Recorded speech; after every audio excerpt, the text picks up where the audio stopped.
Hi, I'm Bridget Fee, and I'm here with Ira Wolf, who is visiting us here at Kenosha Fusion for her third visit, which we're very excited to have you. Thanks for joining us, Ira. Thank you for having me. No problem. And like I said before, we've had you back a couple of times, and we're really excited this time. You just finished your Go Westy tour, and you stopped here on that as well, so it's always good to have you back in Kenosha. Yeah. Glad to be back. I know you've been touring extensively. You started touring back in 2014. Right. So how has the past couple of years been of touring? Because you've hit everywhere from all over the U.S., the U.K., Scandinavia, Southeast Asia. I mean, you've literally been everywhere pretty much at this point. Yeah, it's been a lot. Like you said, I started in 2014 and have been full-time since then. And so I basically try to spend about 9 months on the road every year. Last year, the Go Westy tour was definitely the longest I've ever done straight. That was 5 months of straight touring. Wow, no that breaks. was a lot of planning. Yeah, it was. It was. But yeah, it's been awesome. I mean, I basically just get to travel to places that I've always wanted to see and didn't know how I could. And now I get to go and sing songs for people there. This year I started this year in New Zealand and Australia that's for a awesome. month in January. So that was really, really cool. And then since then, just kind of I haven't been on the road as much this year because I've been working on a new record, but still trying to hit as many places as I can inside the States right now, and then hopefully overseas again next year. And what brought about this love of touring? Because you're originally from Montana. You've located to Nashville to continue your music career. Yeah. But did that kind of start your love of touring, just leaving Montana and getting out and going to Nashville? Or was that always just something in your heart that you've always wanted to do? I think I always liked traveling, but I guess I always thought that I needed someone else with me. I was never really I don't know. I was very codependent for most of my life until I came to Nashville. That was a really big step to kind of just pack up everything and go somewhere where I didn't know anyone. And so that was a big change to kind of do something like that on my own. And then same with touring. I toured with people for a little while and then kind of started realizing I could do it on my own. And the more that I did it and the more places I went and more people I met, it's been so much fun. I basically just get to do what I love and climb mountains and see beautiful places. Yeah, your Instagram is amazing. I absolutely love going through and seeing all the photos. Thanks. I especially am intrigued by your van, which is named Ruby. And how long have you had the van? How long have you been touring in Ruby? Well, I actually don't have the van anymore. No. I know, sad day. The van was a sponsorship that I got for last summer's tour, the Go Westy tour. Okay. And it was from a company called Go Westy. They're based out of California. And they let me borrow this awesome 1988 VW van again for the whole 5 months that I was on the road. Yeah, and so I got to live in that for a while, which was very different from Buick life, which is now what I have. Imagine. Yeah, so not quite as exciting anymore. But I am trying to buy another van again this winter, so hoping to jump back into van life by next spring because that was awesome. It was made touring even that much more fun. Yeah, I mean, you were even featured on different blog posts as well about touring and just living in the van. In fact, the blog She Explores did an interview with you on their segment Women on the Road. So how is it to you? How do you feel traveling as a woman and being a solo artist?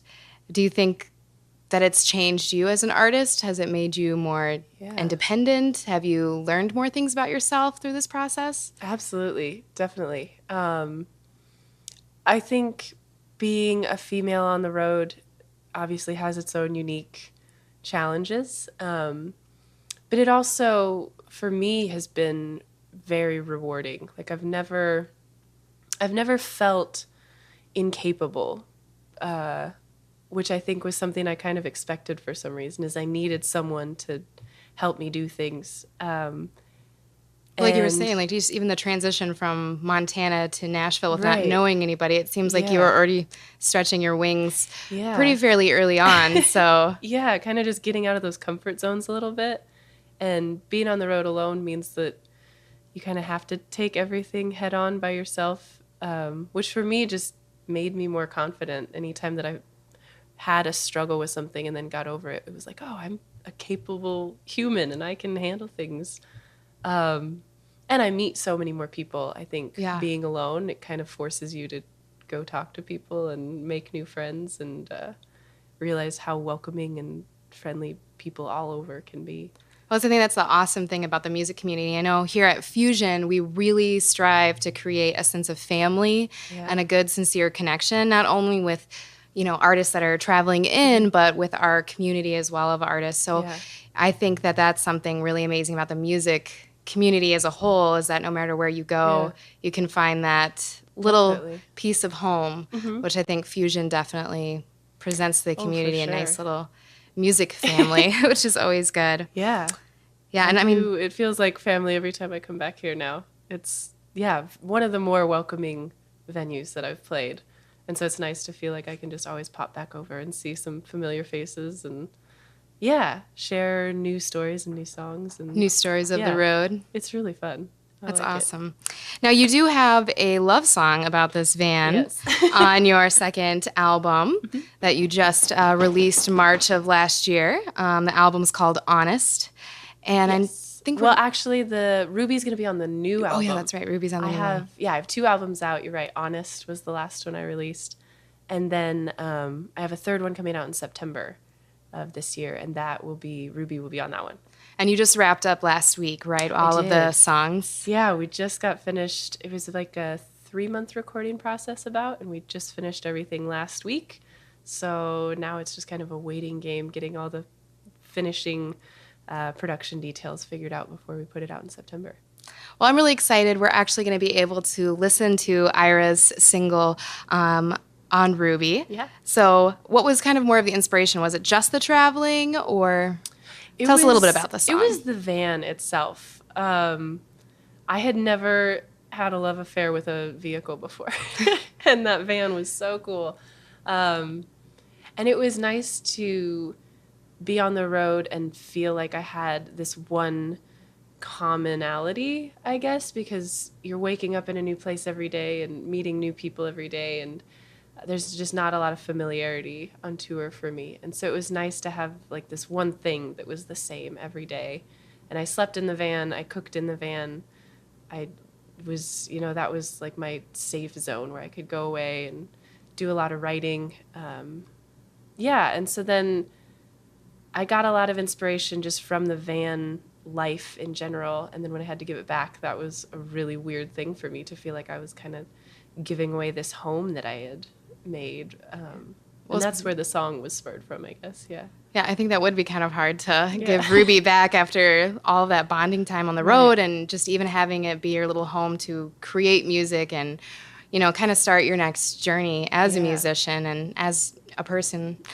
So here we're going to go ahead and we're going to listen to Ruby. We'll take a little break, and I'm very excited about that, and we'll be right back.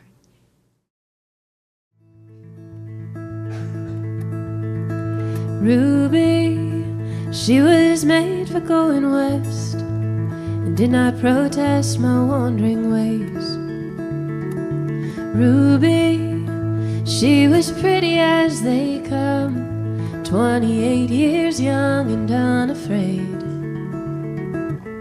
She gave me shelter on the coldest nights, shaded me on summer days. And I had never known my place before. That's what Ruby soon became. Ruby, she wasn't good at going fast, and the patience that I lacked I learned to grow. 'Cause Ruby had a way of breaking down and leaving me out there on the road. But she gave me shelter on the coldest nights and shaded me on summer days. as we traveled across the country wide, Ruby set the pace. Ruby could be fickle and unfair, good as I would get at times. And Ruby was the closest thing to home I'll ever know in this life.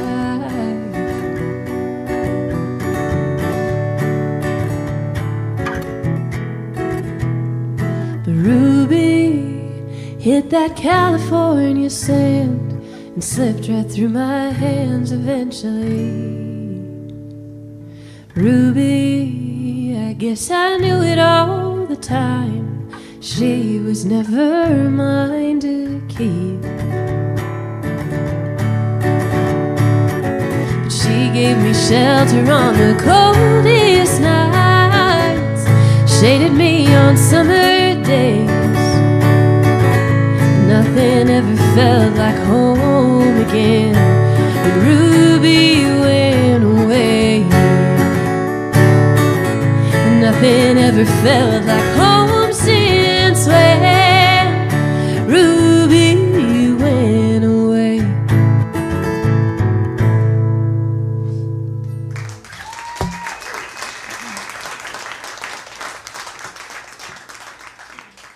Thank you. And we're back live at Fusion with Ira Wolf. Now, we just heard one of your songs that's going to be on the upcoming album, and we've got another one. We'll save that for a little bit later. Okay. But how do you think playing and touring has really changed the last few albums, now that you're going to be putting your third one out, which we're really excited to hear? But how have you grown and changed throughout these, last few years and writing all these different albums? I think the first album was kind of, I guess originally I never expected to write my own songs. I've always loved performing, but writing came much, much later in life. And so the first album was kind of snuck up on me, where I started writing more therapeutically. It was definitely a breakup album. And then all of a sudden people were connecting to those songs, and I thought, okay, well, maybe I should put this into the world. And that was a really cool feeling to get that one out and see how people responded to it. And then I started touring. Like I said, that was back in 2014. And then after touring, I started writing more about traveling and the inspiration that came from that and the kind of unique hardships that come along with that, with being on the road. And so the second album was a little more about relationships still, but there was definitely a lot of tour influence on that as well. And then this third album is mostly about just traveling, and there's a lot of homesick references and a lot of loneliness references. So I guess it's kind of gone from, I started writing songs therapeutically about relationships, and now it's more about just traveling, and I guess what I do right now, which the focus has been being on the road for the most part. But yeah, I think overall, just the older that you get and the more that you do, your writing grows with you. And you've been featured in a lot of different songwriting competitions. You've been in the Great American Song Contest, the International Songwriting Competition. You've also been in the Rocky Mountain Folks Festival for the Songwriter Showcase. Yeah. So definitely, I think, that really goes to show just how far your writing's come over the past few years. And I think it's very true still. Your first album, your second album, and I'm sure the third album will all have that wonderful Americana, folk, bluegrass roots to it. And do you attribute that to growing up in Montana and moving to Nashville, or was there something, did you just always connect to those genres? I think I never really knew what to categorize myself as growing up. Because, I don't think that I really connected with like folk or Americana or bluegrass specifically when I was younger. And then when I was in college in Missoula, Montana, I started playing with some friends of mine. We just started kind of picking up instruments and fooling around. And a lot of them had bluegrass backgrounds. And that was my first intro really to bluegrass music at all. And I kind of fell in love with it. Just it's simplistic, but also really, really intricate at the same time, which I thought was fascinating. And since then, that kind of led me more into folk and Americana. And then moving to Nashville, especially, the people I hang out with there, my roommates and all my friends there tend to be more folk Americana styles. And that kind of was the segue into some of my favorite artists now that influence a lot of my songwriting. And who are you listening to now that influence you the most, do you think? My top influence is probably Gregory Alan Isakov. Oh, yeah. I love him. Fantastic. Yeah, I love his songs. Gillian Welch is fantastic, and Dave Rawlings as well.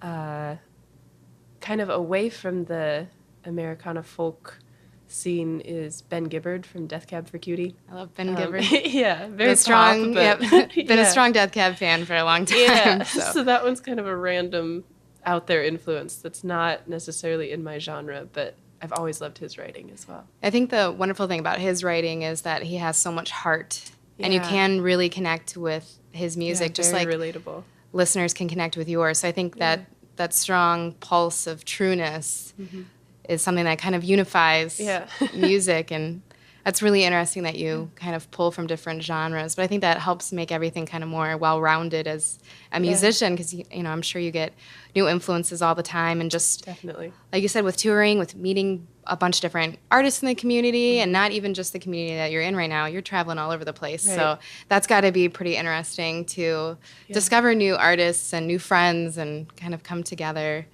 With different musicians and just vibe off of each other and learn from each other. Yeah, I definitely, especially in a place like Nashville where everyone I know there is a musician pretty much. And so it's cool to get inspired from going to friends' shows or just hanging out in the living room and kind of swapping ideas. Yeah, or just having the lazy days collaborating, just picking up the instruments. That's really cool. Yeah, I like it a lot. That's something that I really love seeing. Like at Fusion, we have like open mics and things like that. And I really love seeing people come together that maybe don't have the exact same musical background or teaching, and then they all get together and kind of inspire each other and help grow as musicians. So your third studio album is going to be out in September. It's supposed to come out September 9th. We have... The first single is called Sunscreen, and that should be out here very shortly. And then September 9th, right around the corner. I know. It's already the end of July, which is hard to believe. I know. It's going fast. This summer kind of sped by. I know. I was a blink of an eye, it's gone. Well, we're really excited. We're actually going to be able to listen to Ira's single, Sunscreen. So stay tuned, and we'll have that for you guys right next.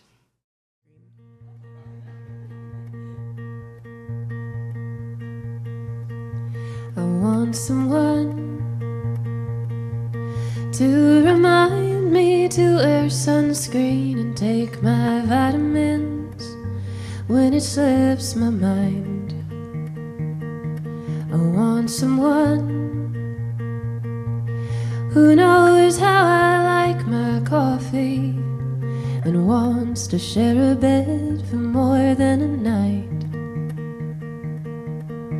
But I'm stubborn, selfish, easily jealous at times. I'm hard to love, and I just want someone to try.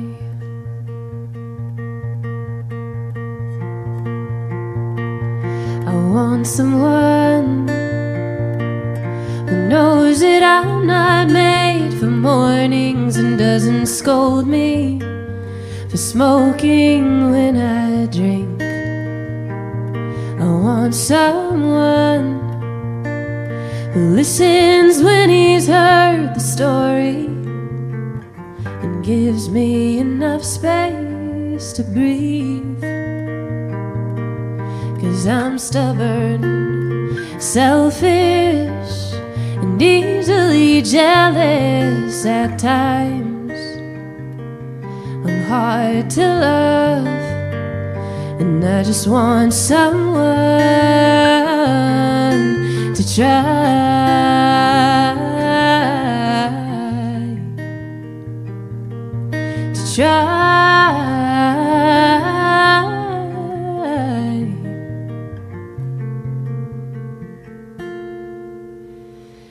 I want someone who can ground me when I'm too high and light up the dark side of my head. I want someone to share my coffee, my sunscreen, my mornings, my stories, and my bed. Someone stubborn, selfish, easily jealous would be fine. I won't mind if they're hard to love.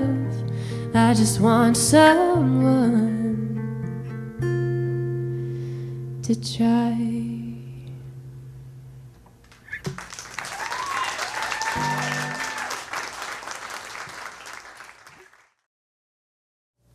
And we're back with Ira Wolf. Thank you so much for coming out to Fusion. We really appreciate it. Now, where can we as the audience find your songs? I know you've had outrageous success online, specifically Spotify. You've had 7-8 million hits on your songs, and I mean, you've had about 20 million hits overall. Yeah. So definitely you've got a strong media presence Spotify's online. Been good to me. For sure, yeah. Of course, Spotify, iTunes, kind of all the standard areas. And then I also, my website, irawolfmusic.com. Bandcamp, SoundCloud, pretty much everywhere that they do music. So mine will be there somewhere. That sounds awesome. And of course, we can stay tuned with your adventures and your tour of life on your Instagram account and Facebook as well. Yeah, I'm at Ira Wolf Music on Facebook, Instagram, and Twitter. And I do have an email list as well on my website. I send out emails kind of spontaneously, periodically, just to say where I'm at on the road or when new material's coming out and that kind of thing. So, That's awesome. It's a little bit more in-depth than the social media posts. But yeah. Be a great way to stay in contact with you, and I'm sure we cannot wait to have you back at Fusion again. Can't wait to be back. Well, good luck with your new album coming out. Definitely September 9th. Be sure to check it out, guys. And, of course, we'll have you back here at Fusion. And you can stay in tune with Kenosha Fusion on our Facebook page, or, of course, you can always go online and check us out there. Again, I'm Bridget Fee, and you've been listening to Ira Wolf. Thank you so much for coming out, and we look forward to the gig. All right. Thank you.